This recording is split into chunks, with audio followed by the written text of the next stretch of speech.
Hey friends, are you having trouble transcribing saxophone solos? Well, this is the video for you. Stick around. Hey, my name is Dave. I teach people how to play the saxophone. Many of my students and members of this channel are adult learners, possibly just like you. So welcome aboard. Hey, if you like what you see today, please hit that subscribe button for more of the same down the road. And give me a like button, right?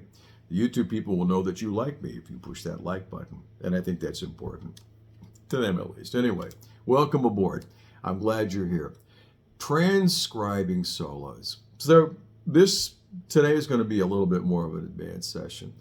And even if you're not advanced, you're welcome to stick around and listen in. You're playing solos that you're making up. You're improvising solos at this point as a sax player. And they start to sound the same, right? They start to kind of keep playing the same thing over and over and over again. I want to maybe do something a little bit better. And we all get to this place, by the way. Everybody, it's part of the process, right? I remember reaching out to a sax player I really dig, highly approachable, and I enjoy the sound coming out of that person's horn. And I said, man, my solos are not doing so much for me. What should I do? And he wrote back, well, when I was in Berkeley, I transposed a lot of Cannonball Adderley, and that really helped me get, that language into my playing. And I thought, okay. So I went to work on Cannonball Adderley, and, frankly, that's pretty much over my head, all right? And I got discouraged, right? And I lost faith and hope in my playing. And how many of you can say the same?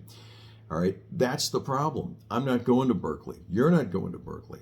We're not going to Juilliard. We're not going to try to sound like Michael Brecker, although he's a wonderful sax player, or Cannonball Adderley, although he's a wonderful sax player. We're not going to try to sound like John Coltrane or any of that. We're doing what we do at our level because we enjoy it. And I honestly, you couldn't be in a better place, right? You're able to get up, you're able to play a solo, and it's just not working quite right. Well, here's what you want to do. Here's what you're doing wrong. You want to start transcribing things that you absolutely stone love.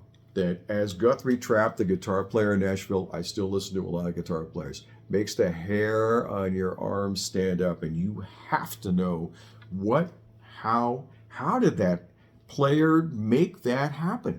How did they do? What did they do to make that sound? That's where you want to be. Not like, well, if you want to get better, go transcribe something that you're not connected to. And again, I mean, no, I cast no dispersion. I mean not to be critical. How about that? But like I said, the advice was over my head. It might have been perfect for somebody else, but it wasn't working for me. So, let's not go down that road again. I don't want to repeat myself. When I was a kid, as 10 or 11, I picked up an alto saxophone. By the grace of the good gods, some friends started a band after school. And surf rock was the big music at the time on the West Coast here. And I think that the band was started by a drummer. His name's Chris. I still know him. He had a Slingerland Blue Sparkle Metal Flake drum kit that was just, it took my breath away just to be in the same room as that drum kit. And I think we must have had 4 or 5 or 6 guitar players in the band, all electric guitars, all incredible sunburst, Fenders, Strats or Tellys or whatever, all coming through electric boxes, these amplifiers. It was an amazing time for a kid like me. And I was their second choice. I wasn't first choice. The first chair alto, better player, smarter kid, much better looking too. He got kicked out of the band. In fact, his dad kicked him out of the band when he heard the music and said, no, you're not, no, this is not for you. You're not playing this kind of music. You're out. Well, I was in. And I knew that as the second choice, I had to work harder. Underline that. Second choice, I had to work harder to keep that seat in the band. And second thing that happened that was really, really cool was the music was, again, I loved it. Absolutely was thrilled to play this music. And the guitar players taught me. The sounds of those guitars, I can hear them to this day. And they taught me the melodies. We didn't have sheet music. They taught me the melodies. So there you go. Two big wins in the win column early on in my career as a young sax player. All right. A little bit later, the Jefferson airplane comes along, and they've got Grace Slick, who was, I think practically, must have been my first crush, right? And they've got a song called "You Want Somebody to Love," and at the end of it, the guitar solo was likewise something I had to. There was no way that I could. I mean, I had to play that. And I have a friend of mine had a guitar, and I remember picking it up and trying to make it work, and I couldn't play the damn thing. I just couldn't play it. The guitars hurt, and they. I'm not smart enough to play guitar. You have to be smart to play guitar. And so I went back to the saxophone, which, of course, we played by Brel. I could play it pretty well at that point. And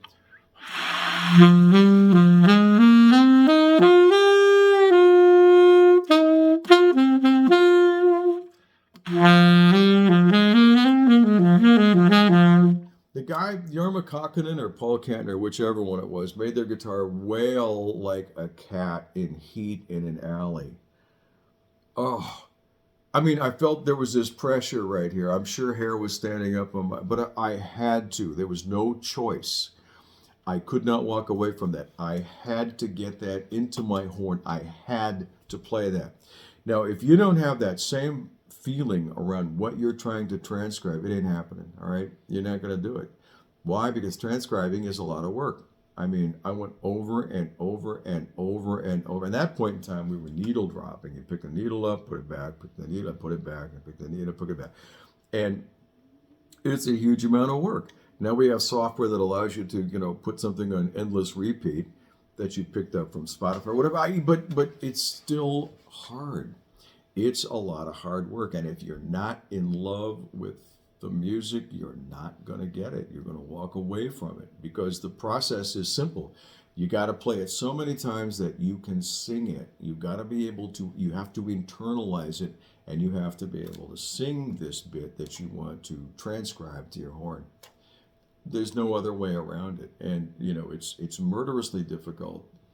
I see students here try to do that. They'll try to pick up, play a, the sax player plays a couple of notes and they play a couple of notes. No, got to listen to the whole thing 100 times and internalize it and be able to walk around the house and just sing it before you pick up your saxophone. So obviously it's got to be something that you really intensely dig. Who came along after the airplane? Janis Joplin, and her voice was marvelous. And I again, once again, pressure, air standing up on my arm, hair standing up my pressure on my chest. I had to get her sound into my saxophone, and I worked so hard at it. I had to know, how did she do that? How did she make those sounds? And does it matter that it wasn't a sax player? Does it matter that I transcribed a guitar player and then later a singer? No. It all adds up. It goes in the plus column because you learned something, you internalized it, and you expressed it through your saxophone. You said something with your saxophone, and transcribing helped you. So I hope that this helps you understand why, the transcription authorities and the advice that's given is for somebody else. It's maybe not for you. If it's not working, think about finding something that you just stone cold love. And it could be anything. Could be a singer, could be a pianist, could be a guitarist. I remember when those solos, when Asia, Steely Dan Asia came out, and I heard the sax players, and I thought, oh my God, this stuff. Pete Christlieb and Tom Scott, those guys, oh God, the notes they chose, and this, once again, I had to know. And those are, attainable. Those were basically attainable solos. They weren't like, Cannonball for me is still unattainable, and I don't mind telling you that. So grab something that, that grabs you first, all right, and transcribe that, and you will have success, and you'll feel much better about the process, okay? All right, that's all I got. Hey, reach out to me, I would love to hear your process. The rest of us listening would love to hear your process. So put something in the comments below. I'll get back to you. I'm going to put together a transcription checklist, and I will make a PDF out of that, and you can have that free too. I'll put a way to contact me in the description below. That's all I got. Thanks for being here.